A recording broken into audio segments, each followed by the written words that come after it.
Praise the லார்ட்ங்க. இந்த பூமியில நம்ம கர்த்தராகிய இயேசு கிறிஸ்து நம்மளை எதுக்கு படைச்சாரு? நான் ஏன் வாழணும்? நான் எதுக்கு இந்த பூமிக்கு பாரமா இருக்கணும்?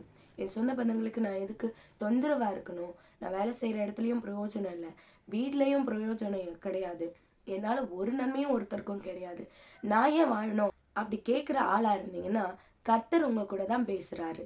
நீங்க தான் இந்த பூமிக்கு உப்பா இருக்க போறீங்க. உங்களை தான் கர்த்தர் இந்த பூமியில வெளிச்சமா வைக்க போறாரு. எத்தனையோ பேரால ஒதுக்கப்பட்டிருக்கலாம், எத்தனையோ பேரால வெறுக்கப்பட்டிருக்கலாம், தூக்கி எறியப்பட்டிருக்கலாம். ஆனா கர்த்தர் உங்க கூட தான் பேசுறாரு. நீங்க வெறுக்கப்பட்ட இடத்துல, ஒதுக்கப்பட்ட இடத்துல, ஏன் வெட்கப்பட்ட இடத்துல கூட உங்களை கீர்த்தியும் புகழ்ச்சியுமா வைக்கிற என் இயேசு கிறிஸ்து இன்னைக்கு உங்களோட இருக்கிறாருன்னு விசுவாசிங்க. ஜனங்க எல்லாரும் என்ன செய்வாங்கன்னா, நான் ஒரு தப்பு பண்ணிட்டேன்னா கர்த்தருடைய சமூகத்துல எப்படி போய் உட்கார்றது, கர்த்தருடைய சமூகத்துக்கு நேரா இந்த பாவத்தை பண்ணிட்டு நான் போய் உட்கார்ந்தேன்னா கர்த்தர் என் ஜெபத்தை கேட்க மாட்டாரு அப்படின்ற குற்ற உணர்ச்சியோடவே அவங்க ஜெபத்தையே விட்டுருவாங்க. கடைசி வரைக்கும் ஜெபம் பண்ண மாட்டாங்க. இன்னைக்கு நான் உங்களுக்கு சொல்றேன், ஆண்டவர் உங்க கூட பேசட்டும். எந்த குற்றமா இருந்தாலும், எந்த பாவமா இருந்தாலும் அதை மன்னிக்கிற இயேசு கிறிஸ்து இன்றைக்கு நம்ம கூட இருக்கிறாரு. வசனம் சொல்லுகிறது, யோவான் 1வது அதிகாரம் 29வது வசனம். நான் என் பைபிள் எடுத்துட்டேன், நீங்களும் உங்க பைபிள் எடுத்து வாசிங்க. வாசிக்கலாமா?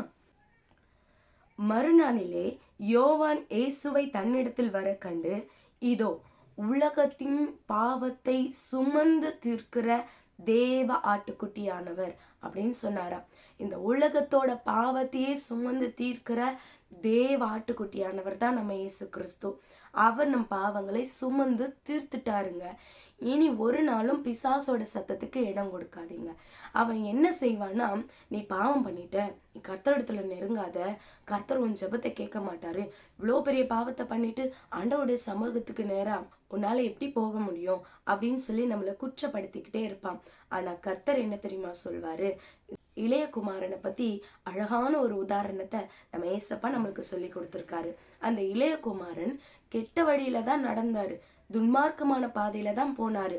தன் தகப்பனையும் எதிர்த்து விரோதமான காரியத்தை செஞ்சு, சேரக்கூடாதவங்க கூட சேர்ந்து, பழகக்கூடாதவங்க கூட பழகி, செய்ய வேண்டிய காரியத்தை செய்யாம செய்யக்கூடாத காரியத்தை செஞ்சு எவ்வளோ வேஸ்ட் பண்ணிட்டாரு. அவரோட சொத்துக்கள் எல்லாம் அழிஞ்சதுக்கு அப்புறம் கூட இருந்த எல்லாரும் பிச்சுக்கிட்டு ஓடிட்டாங்க. ஆனா இந்த இளைய குமாரன் என்ன சொன்னாரு தெரியுமா? நான் இவ்வளோ பெரிய பாவிதான், ஆனாலும் இங்க இருந்து பன்னிகளோட சாப்பிட்றத விட என் ஏசப்பா இருக்கார்ல, என் தகப்பன் இடத்துல போய் ஒரு வேலைக்காரனா அவருக்கு அசிஸ்டண்டா நான் சேர்ந்துக்கிறேன் அப்படின்ற ஒரு இருதயத்தோட, ஆண்டவரே பரத்துக்கும் உமக்கும் விரோதமாய் பாவம் செஞ்சுட்டேன், என்னை மன்னிச்சிடுங்கன்னு சொன்னா என் தகப்பனை என் வேலைக்காரனா சேர்த்துக்குவாரு அப்படின்ற ஒரு விசுவாசத்தோட அந்த இளைய குமாரன் அவங்க தகப்பன் இடத்துல போனாருங்க. தகப்பன் இடத்துல போன இளையகுமாரனை தகப்பன் கழுத்து பிடிச்சி தள்ளிட்டாரா? இல்லவே இல்லை. அந்த தகப்பன் தூரத்துல பார்த்துட்டு அவர் அப்படியே கட்டி அணைச்சு அவருக்கு இதுவரைக்கும் போடாத அழகான மோதிரங்களையும் வஸ்திரங்களையும் தரிச்சாராம். நீ என்னை ஏமாத்திட்டு போனவன், நீ பணத்தெல்லாம் சீரழிச்சிட்ட, உனக்கு கொடுத்த உன்னுடைய சொத்தையும் நீ அழிச்சு போட்டுட்ட, இனி இந்த இடத்துக்கு நீ வர தேவையில்ல அப்படின்னு துரத்தி அடிச்சாரா? இல்லவே இல்லைங்க.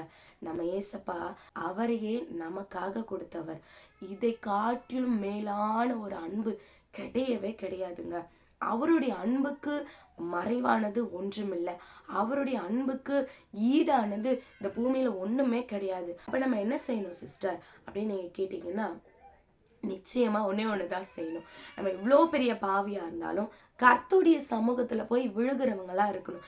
தாவீதை பாருங்க, என்ன செஞ்சாலும் சரி, எந்த பாவம் செஞ்சாலும் சரி, என்ன நன்மை நடந்தாலும் சரி, அவருடைய சமூகத்தையே நாடினார், அவருடைய சமூகத்திலேயே இருந்தார். நீங்களும் அதே போல இருங்க. கர்த்தருடைய சமூகத்துல காத்துருங்க. உலகத்தை எடுத்து ஓர வைங்க, கர்த்தர் உங்களுக்கு முன்னாடி வைங்க. வாடி போன உங்க முகங்களுக்காக வானத்தை திறக்கிறவர் தான் நம்ம ஏசப்பா. இன்றைக்கே மனம் திரும்புங்க, கர்த்தருடைய சமூகத்துல உங்க இருதயத்தை ஊற்றுங்க. கர்த்தர் பெரிய காரியங்களை செய்வார். தேங்க்யூ. God bless you.